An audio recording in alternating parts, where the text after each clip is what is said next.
नमस्कार दोस्तों। आज की कहानी है बहू की अच्छाई। बस बहू, रात बहुत हो चुकी है, अब तुम भी जाकर सो जाओ।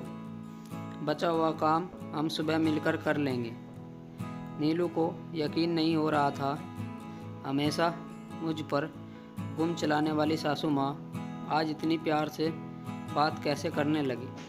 पहले तो सासू माँ ने हुक्म दिया था कि रात में सोने से पहले सारा चूल्हा चौका और किचन का काम ख़त्म करके सोना है। सुबह रसोई बासी नहीं होनी चाहिए और फिर रसोई में काम नहीं होता और बर्तनों से बदबू भी आती है। वह तो सासू माँ को बिल्कुल भी पसंद नहीं है।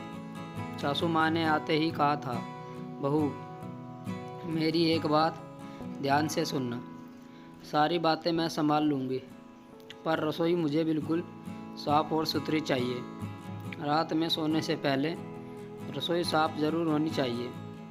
काम वाली सुबह 9 बजे आती है, लेकिन उससे पहले घर वालों को चाय पीनी होती है और तुम्हारे पिताजी को सुबह काम पे जाने से पहले नाश्ता करना होता है। इसीलिए सबसे पहले रसोई साफ़ रहनी चाहिए। इतना सारा काम सुबह नहीं हो पाता, तो रात को ही सफाई करके सोना सही रहता है। आज तक मैंने सोने से पहले ही रसोई साफ़ की है, तो तुम भी सोने से पहले सारे बर्तन धोकर सोना और सुबह के बर्तन काम वाली आकर कर देगी। लेकिन सुबह नाश्ते में काम आने वाले बर्तन तुम रात को ही साफ़ कर देना। सासू माँ ने जैसे ये काम एक फरमान की तरह नीलू को सुना दिया था और आज तक वो फरमान जारी था। चुन्नू के होने के बाद नीलू को बहुत परेशानियों का सामना करना पड़ता था, क्योंकि चुन्नू अभी 3 महीने का ही था और उसके उठते ही नीलू को सारा काम छोड़कर उसे संभालना पड़ता था। इससे उसे काम में और देर हो जाती थी। जब नीलू का पति आवेश उसका हाथ बटाने की कोशिश करता तो सासू माँ कहती, तुम्हारे पिताजी को तुमने आज तक मेरे साथ रसोई में काम करते हुए या मेरी मदद करते हुए देखा है? और एक तू है, सारा दिन बीबी के पल्लू से बंधा रसोई में घुसा रहता है। जा आराम कर और चुन्नू को मुझे दे दे। सारा दिन बीवी के पीछे घूमना मर्दों को शोभा नहीं देता।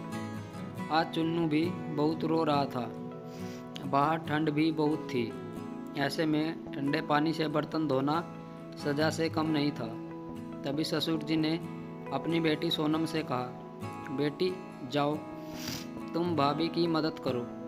दोनों मिलकर काम करोगे तो जल्दी हो जाएगा। सोनम नीलू की मदद करने लगी तो सासू माँ ने फिर कुछ कहा, तो नीलू ने सोनम से कहा, रहने दो दीदी, थोड़े ही बर्तन बचे हैं, मैं कर लूँगी, आप जाकर सो जाओ। सोनम ने कहा, मैं तो सो जाऊँगी, आप जाकर सो जाओ। चुन्नू अभी छोटा है, उसे ठंड लग जाएगी।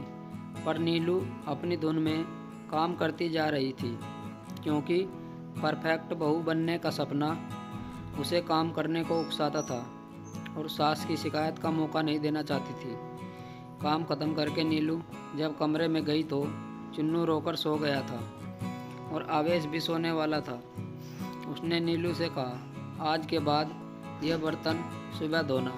रात में अगर तुम बीमार हो गई तो चुन्नू को कौन संभालेगा? अगली सुबह नीलू उठ ही नहीं पाई। उसे बहुत तेज बुखार था। आवेश ने उसके लिए चाय लेकर आ गया तो नीलू को बहुत बुरा लग रहा था कि उसके होते हुए उसके पति को काम करना पड़ रहा है। चुन्नू भी बिस्तर पर नहीं था, उसे उसकी दादी ले गई थी। सोनम रसोई से नाश्ता बना रही थी। तभी आवेश ने कहा, सोनम तुम्हारे लिए नाश्ता लेकर आ रही है, जल्दी से उठ जाओ और मुंह हाथ धोकर नाश्ते के लिए रेडी हो जाओ। तुम्हारी दवाई टेबल पर रखी है, नाश्ते के बाद ले लेना। मैं ऑफिस के लिए लेट हो रहा हूँ। नीलू जल्दी जल्दी उठी। जब तक रसोई में गई तब तक सोनम ने नाश्ता बना दिया था।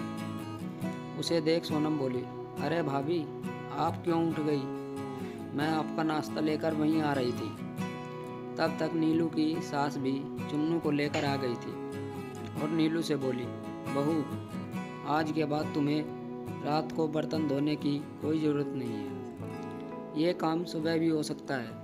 यह सुनकर नीलू बहुत खुश हुई और बोली, ठीक है माँ जी, आप जैसा कहो ऐसा ही होगा, और चुन्नू को गोद में लेकर कमरे में चली गई। दोस्तों, ये कहानी आपको कैसी लगी हमें कमेंट करके बताओ, और वीडियो को लाइक और चैनल को सब्सक्राइब ज़रूर करें। कहानी सुनने के लिए धन्यवाद। मिलते हैं आपसे एक और नई कहानी के साथ। तब तक बने रहिए हमारे चैनल के साथ। धन्यवाद।